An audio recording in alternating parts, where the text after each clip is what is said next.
rich stories that we read during the Easter season, it's hard to decide which one to preach on.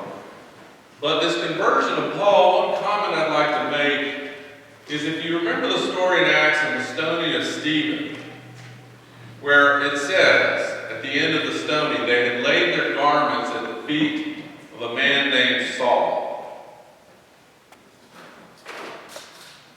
That experience for Saul probably turned him harder against Christianity. And yet, remember, it may have been the first step in his conversion. So it may be when he was struck and fallen to the ground, he was ready to hear Jesus. I hope that we are ready to hear Jesus.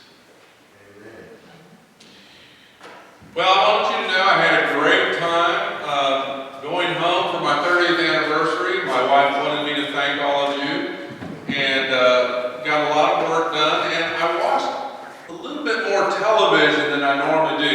When I'm here, I hardly watch any television. In fact, I'm sort of out of the loop on so many things. But when I'm home, my wife and I like to watch Blue Bloods. See, I can't even remember the name. And that show, like so many shows, near the end, it's like an epilogue. They're all gathered around the dining room table. Usually it's a little lighter because a lot of that story is so heavy. And it's a light conversation. You can even hear the music. I should have had you ready to go with a light music. Can you play some light, funny music?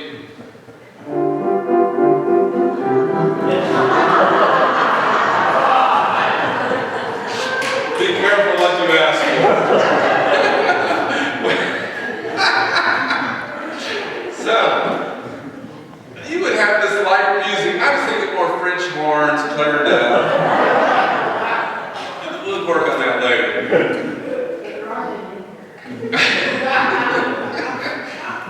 where you can tell it's going to be light and a little bit humorous, a little bit funny. And remember, brothers and sisters, the Bible is not a monotone tune or tone. Audrey, is that the right word, tone?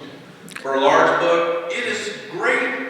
It's a great collection of stories with drama, humor, comedy, seriousness, and we've been through the most serious time of all is Holy Week. And imagine what it's like when the disciples are sitting around after going through this experience of the triumphant entry into Jerusalem, the intimacy of that Last Supper. Let me tell you about the intimacy in the Gospel of John. Pay attention to the intimacy. John does not give us the story of the Last Supper. He gives us the story of washing the disciples' feet. And let me tell you, that is a lot more intimate than passing a cup. John transforms the story of the resurrection when Mary recognizes Jesus because Jesus calls her by name, Mary. And time and again, Jesus says, have you been with me so long, Philip? Or Thomas, come and touch me. We're on a first name basis with Jesus. And in this story, John recounts all the disciples that were there. And so they're sharing all of this stuff and sharing the memories of the last week or two.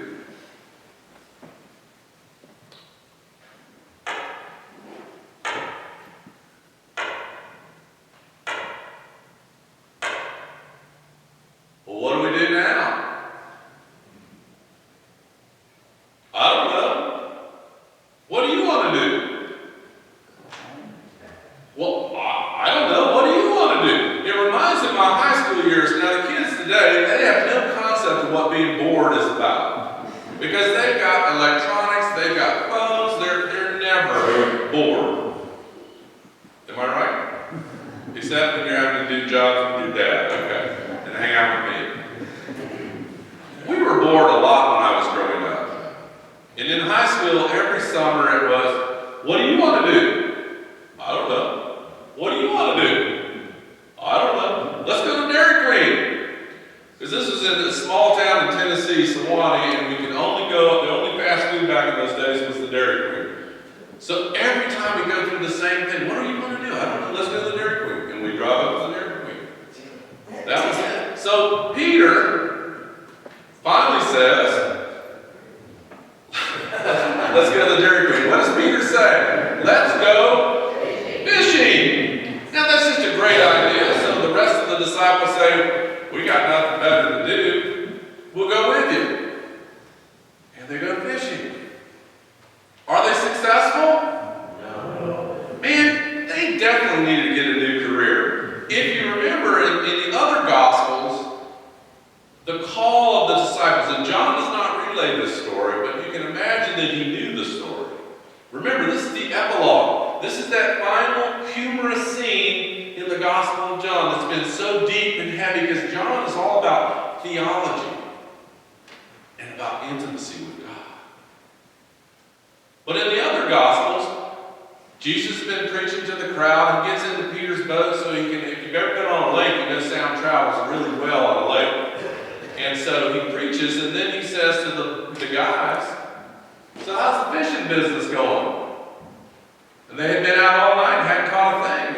And so Jesus said, well, let's try again. Let's go out here and cast your nets. And sure enough, the nets are full till they're almost ripping. They got to call James and John over to help. Lousy fishermen. So, what do you want to do? I go fishing. They go fishing again, can't catch a thing. Now you hear the humorous music. Go ahead.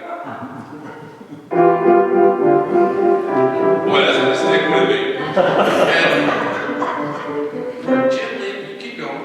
We're gently laughing at the disciples as they can't catch fish again. And then Jesus says, children, and you can hear it, children, have you caught anything today? Don't you hate it when you're a salesman and they ask if you sold anything today and you haven't? Okay, that's good. I'm afraid they're missing some points here. And Jesus says, children, cast your nets on the other side. And they do it. I don't know. You know, they listen to inexperienced people all the time. And sure enough, they catch a load of fish. Some of the scholars say the numbers represent all the nations, the nations of the world, but the fact is they're successful when they listen to Jesus. Now there's a story for you. They're successful when they listen to Jesus. And then they come in, they pull the fish in, and Jesus is sitting there by a fire. And you can smell the fish cooking. Have you ever had fish first thing in the morning? Come on, I know you have. You got fly fishermen all over the place here. All right, raise your hand if you've ever eaten fish first thing in the morning. Besides McDonald's. Isn't it wonderful? You're hungry, you've been out fishing. Jesus is there in this intimate, wonderful time and moment. And they're all gathered around him. Jesus is always gathering us around a meal. And he was accused of being a party goer. Remember that when you get to college? Just say, I'm being Jesus. I'm helping you out here, man. You owe me. It's fun. It's intimate. It's sharing. And he takes the bread. And they know immediately in the breaking of the bread, just like in the story of Emmaus, the trip to Emmaus. It's the Lord. And then there's John. Theoretically, it's John. He never names himself, but he always calls himself, if you picked up anything I shared in the children's sermon, the disciple whom Jesus loved. And you know what he's really saying? Best. You know, when you write the gospel, you get to play your part any way you want. But he's always called the disciple whom Jesus loved. Best. Says, is the Lord, and sure enough, it is. And then we have that story of Peter, feed my sheep. The story starts off with a humorous, light tone, but ends in both a light-hearted and deep-hearted call from Jesus. Follow me. Follow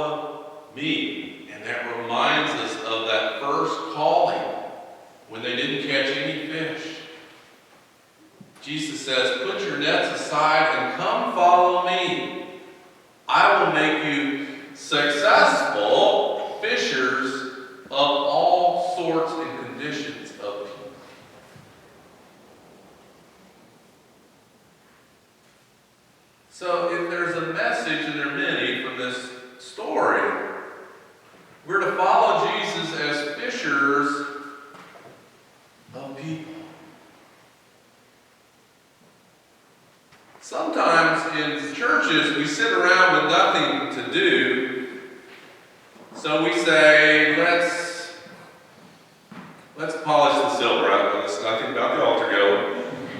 I love polished silver. Gosh, don't get me in trouble with the altar guild. I'll be in big trouble. Let me think of something else. Come on, what are some things we do to keep busy in the church? Help me out. Clean the windows. Don't you say, clean the windows.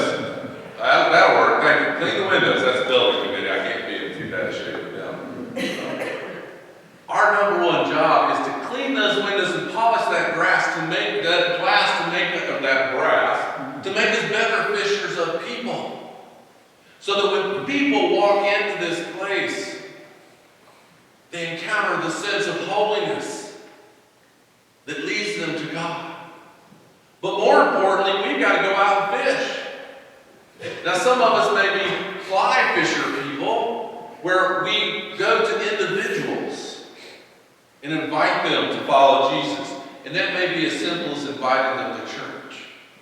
But we also have to cast our net wide, whether it's through the news media or other means.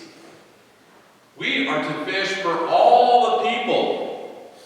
Rich, poor, black, white, gay, straight, Democrat, Republican. All people. We're to be fishers of those people. So keep your eyes open. Keep your ears open. When you leave this place, know that Jesus has called you by name. Because he's fished for you. And you're here in this net. But he wants you to be fishers of people.